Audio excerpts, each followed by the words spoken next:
भगत सिंह एक ऐसा नाम जिसके आते ही हर युवाओं के दिल में एक सम्मान जगती है और हर युवा भगत सिंह को अपना आदर्श मानते हैं। एक क्रांतिकारी के रूप में भगत सिंह की भूमिका इतनी ज़्यादा विचारणीय है, सोचनीय है कि आज भारत का हर नागरिक भगत सिंह की पूजा करता है।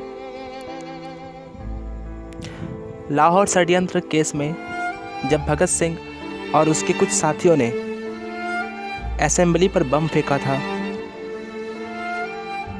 तो अंग्रेज़ों ने और ब्रिटिश शासकों ने भगत सिंह को गिरफ्तार कर लिया और उनको अरेस्ट कर लिया। अरेस्ट करने के बाद तीनों को एक ही जेल में अलग अलग कमरे में रखा गया, जिनमें भगत सिंह, राजगुरु और सुखदेव थापर थे।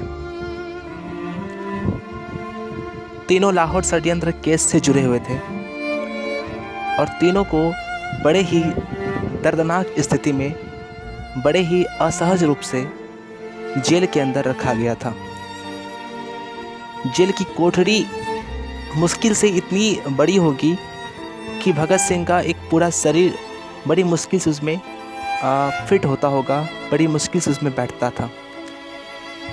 लेकिन फिर भी भगत सिंह, सुखदेव थापड़ और राजगुरु हमेशा हंसते रहे। जेलों के अंदर हमेशा नई नई सोच को, नए नए एक्टिविटी को वे करते रहे।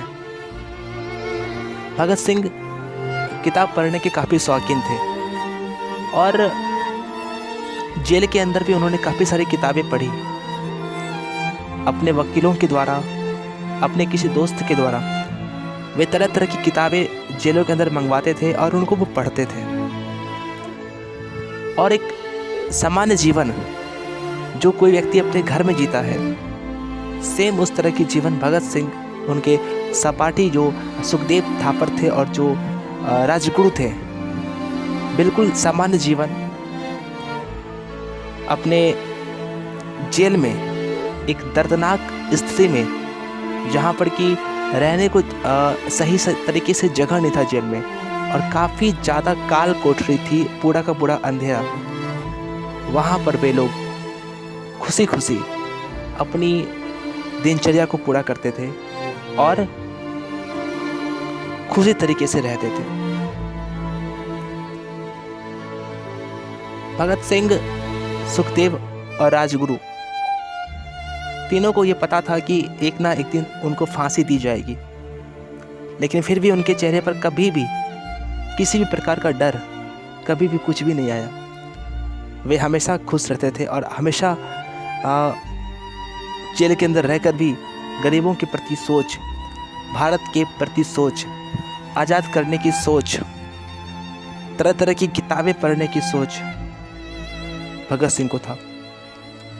बहुत ही कम उम्र, कोई ख़ास उम्र भी नहीं था, बहुत ही कम उम्र में और इस तरह से जेल के अंदर दर्दनाक स्थिति में रहना, ये शायद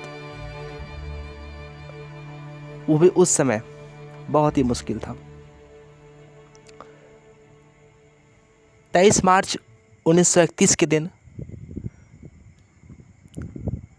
उनको फांसी देने का जो डेट है वो फिक्स किया गया। तीनों को, भगत सिंह को, सुखदेव को और राजगुरु को 23 मार्च 1931 के दिन कहा गया कि उनको फांसी दी जाएगी। असल में फांसी देने का जो डेट था वो 24 मार्च को था, लेकिन अंग्रेज़ों ने बिना किसी को बताए, बिना मीडिया में पब्लिश किए, बिना किसी को कोई सूचना दिए उनको एक दिन पहले ही फांसी दे देते हैं। और जिस दिन उनको फांसी पड़ता है, भगत सिंह उस दिन भी किताब पढ़ रहे होते हैं और उनको पता होता है कि मुझे अगले दिन यानी कि 24 मार्च को मुझे फांसी के फंदे पर लटकाया जाएगा। मेरी वो अंतिम दिन होगी और ये रात मेरे लिए अंतिम रात होगी। लेकिन फिर भी उनके चेहरे पर जरा सा भी किसी भी प्रकार का कोई भी परेशानी या किसी भी प्रकार की कोई भी टेंशन उनके चेहरे पर नहीं थी। वो अभी भी सामान्य थे, जैसे वे सामान्य रूप से जेल में आए थे और जैसे वे सामान्य रूप से रहते थे, वो आज भी बिल्कुल उस तरह से ही सामान्य स्थिति में थे और उनके सहपाठी भी।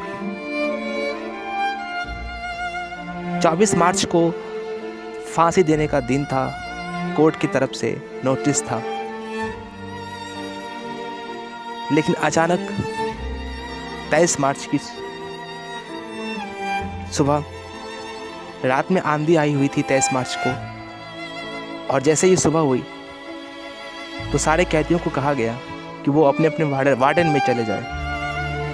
जैसे ही इस बात को कहा गया कि सारे कैदी अपने अपने वार्डन में चले जाए, तो सबके मन में एक शक हुई कि आखिर क्या बात होने वाला है। तो किसी को कुछ बताया नहीं गया, बल्कि बस इतना कहा गया कि ऊपर से आदेश है सभी अपने अपने रूम में, अपने अपने कमरे में बंद हो जाए।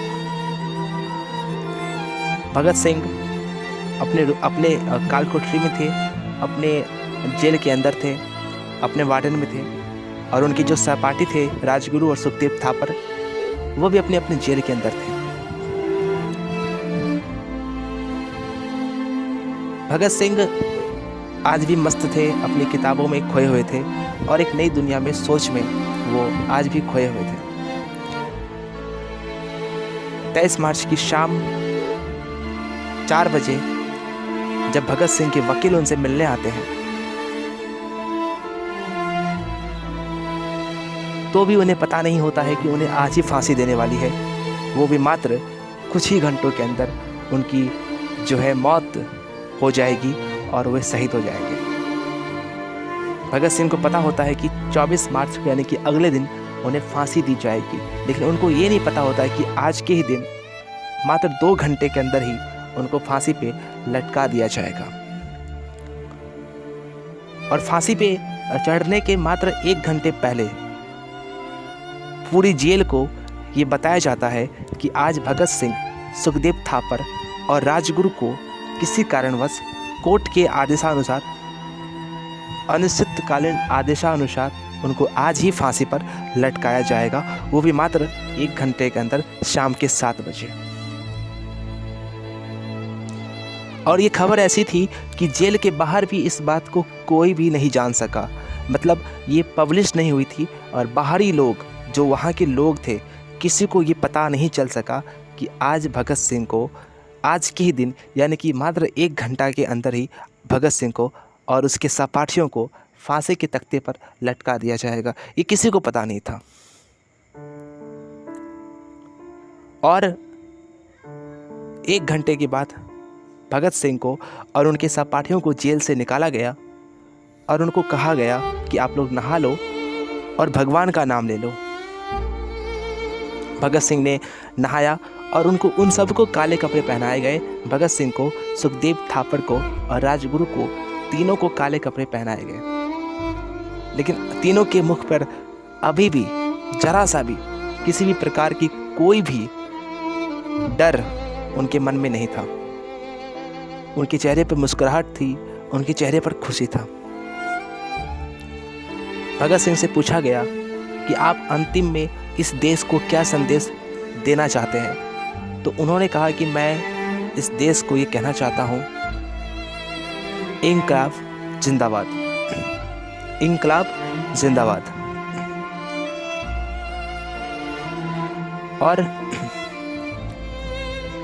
राजगुरु ने कहा कि हम लोग आपस में फिर मिलेंगे, फिर कभी हमारी जन्म होगी और हम तीनों फिर मिलेंगे। और उसके बाद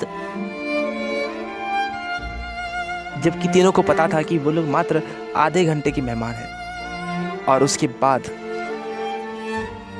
जल्लाद ने उनको काले कपड़े पहनाए और सभी को फांसी के फंदे तक ले गए। ये बातें सिर्फ अभी जेल को पता थी। जेल के बाहर किसी भी लोगों को ये चीज़ें पता नहीं थी कि भगत सिंह जो उनके चहेते हैं, जिनमें उन सब की जान बसती है, अभी वो फांसी के फंदे के पास खड़े हैं। ये बातें बाहर में किसी को भी पता नहीं था। और जेल के अंदर ही जब उनको फांसी के फंदे पर ले जाया गया तो जोर जोर से उन्होंने नारा लगाना शुरू कर दिया, इंकलाब जिंदाबाद, इंकलाब जिंदाबाद। और उनका नारा सुनकर जेल के अंदर जो कैदी थे वे भी जोर जोर से चिल्लाने लगे, इंकलाब जिंदाबाद, भगत सिंह अमर रहे, इंकलाब जिंदाबाद। और इस तरह के नारा से पूरा का पूरा जेल गूंज गया। और 7 बजे की उस समय जब पूछा गया कि तीनों में से पहले कौन फांसी पर चढ़ेगा, तो सुखदेव ने कहा कि पहले मैं फांसी पर चढ़ूंगा। और सुखदेव को पहले फांसी पर चढ़ाया गया। उनके गर्दन में वो फांसी की फंदा को लटकाया गया और जल्लाद ने उस फंदे को खींच लिया। और ऐसे करते करते देखते देखते तीनों को फांसी के फंदे पर लटका दिया गया। और फिर वहाँ उपस्थित 2 डॉक्टर ने उन तीनों को मृत घोषित कर दिया। मरते समय भी तीनों के मुख पर, किसी के मुख पर भी जरा सा भी डर नहीं थी, बल्कि तीनों मुस्कुरा रहे थे। तीनों के मृत होने के बाद जैसे ही तीनों को फांसी के फंदे पर लटकाया गया, उसके बाद तीनों को पहले सोचा ये गया था कि तीनों को जेल के अंदर जलाया जाएगा, लेकिन फिर वहाँ के जो जेल के अंदर जो जेलर थे उन्होंने कहा कि अगर तीनों को जेल के अंदर ही जलाते हैं तो धुआं होगी और ये देख करके आसपास के सभी लोग आ जाएंगे। इससे अच्छा है कि इनको जेल से बाहर निकाल करके जलाया जाए। और तीनों को एक ट्रक मंगवाया गया और उस ट्रक में तीनों को लाद करके सामान की तरफ फेंक करके उनको एक नदी, सतलज नदी के किनारे ले जाया गया और सतलज नदी के किनारे तीनों को जलाया गया। लेकिन आग देख करके गांव वाले लोग, सारे लोग पहुंच गए। तो जैसे ही लोग वहां पे पहुंचे, सारे जेलर और जो पुलिस थे, जो ब्रिटिश के जो शासक थे, सभी उस सब को आधा अधूरा जला हुआ छोड़कर ही वहाँ से भाग गए, वहाँ से निकल गए। और उसके बाद पूरी रात वहाँ के गांव वालों ने उसकी रक्षा किया, डेथ बॉडी की, जो भगत सिंह, राजगुरु और सुखदेव थापर की जो डेथ बॉडी थी उनकी रक्षा किया। और उसके बाद सुबह जा कर के पूरे देश को पता चलता है कि भगत सिंह, सुखदेव और राजगुरु अब उनके बीच नहीं रहे। जिस जल्लाद ने भगत सिंह को फांसी दिया था, उनको फांसी देने के बाद वो जल्लाद, वो जेलर एक जेल में जा कर के रूम में बैठ कर के खुद वो इतना रोया कि एक किताब में उन्होंने लिखा कि मैंने आज तक अपने लाइफ में 100 से अधिक लोगों को फांसी दिया है, पर इतनी बहादुरी के साथ किसी को मरते हुए और किसी को फांसी पर लटकते हुए आज तक नहीं देखा है। और उसके बाद सारे लोगों को पता चला कि भगत सिंह अब इस दुनिया में नहीं रहे। पूरे भारत के लोग, बच्चे और बूढ़े, सभी सड़क पर उतर आए। सभी ने काले कपड़े पहन लिया, लोगों ने काले कपड़े बांधे, लेडीज और महिलाओं ने काली साड़ियाँ पहनी और सरकार के खिलाफ नारे लगाना शुरू कर दिया। और इस तरह से पूरे भारत में लगभग 8 दिनों तक किसी का भी खाना नहीं बना, किसी के यहाँ घर में खाना नहीं बना। लोग 8 दिनों तक भूखे रहे। 3 दिनों तक शोक मनाया गया। सारे लोगों की आंखों में आंसू थी। पूरे भारत रो रहा था, पूरा का पूरा भारत रो रहा था। पूरे भारत के घर में, किसी भी घर में, हर बच्चा, हर व्यक्ति, हर बूढ़ा भूखा रहा, किसी ने भी खाना नहीं खाया। ये था भगत सिंह, सुखदेव और राजगुरु के मरने का शोक लोगों के दिल पर इतना छाया कि सारे युवा अंग्रेजों से बदला लेने के लिए कमर कसे। और उसका परिणाम, उसकी 13 साल के बाद भारत आज़ाद हुआ 1947 को। भगत सिंह, राजगुरु और सुखदेव थापर की इस तरह की बहादुरी के साथ, प्रसन्नता के साथ फांसी पर लटकना वहाँ के तमाम जितने भी ब्रिटिश शासक थे, जो जेलर थे, जो पुलिस थे, सबको आश्चर्यचकित किया। और कहीं ना कहीं सबके आंखों में आंसू आया। वहाँ के डॉक्टर, वो तो इतना ज़्यादा डिप्रेस हो गए, इतना ज़्यादा वो शोक में आ गए कि उन्होंने ये काम करना छोड़ दिया। लोगों को, मृत लोगों को देखना और जांचना उन्होंने छोड़ दिया और उसको तुरंत ही सस्पेंड कर दिया गया और वो नौकरी से इस्तीफ़ा दे दिए, हट गए नौकरी से। उन पर इतना गहरा असर पड़ा था इस चीज़ों का। तो ये थे भगत सिंह, राजगुरु, सुखदेव थापर की कहानी। और इसके बाद लोगों में इतना आक्रोश आया, हर व्यक्ति, हर बच्चा, हर बूढ़ा भगत सिंह, सुखदेव और राजगुरु की तस्वीर लगा करके उसके सामने रोया। पूरा का पूरा भारत गम में डूब गया और यह देखकर अंग्रेज़ों को भी मानना पड़ा कि सच में भगत सिंह, सुखदेव और राजगुरु कहीं ना कहीं भगवान थे, जिन्होंने इतनी बहादुरी के साथ मौत का सामना किया। और उसी का परिणाम था कि लोगों में जागरूक आया, लोग जगे और कुछ ही सालों के बाद भारत को आज़ादी मिली। तो कहीं ना कहीं आज़ादी में उनका एक बहुत ही बड़ा योगदान था भगत सिंह, राजगुरु और सुखदेव थापड़ का। और उनका जो नारा था वो हमेशा अमर रहेगा, इंकलाब जिंदाबाद, इंकलाब जिंदाबाद, इंकलाब जिंदाबाद।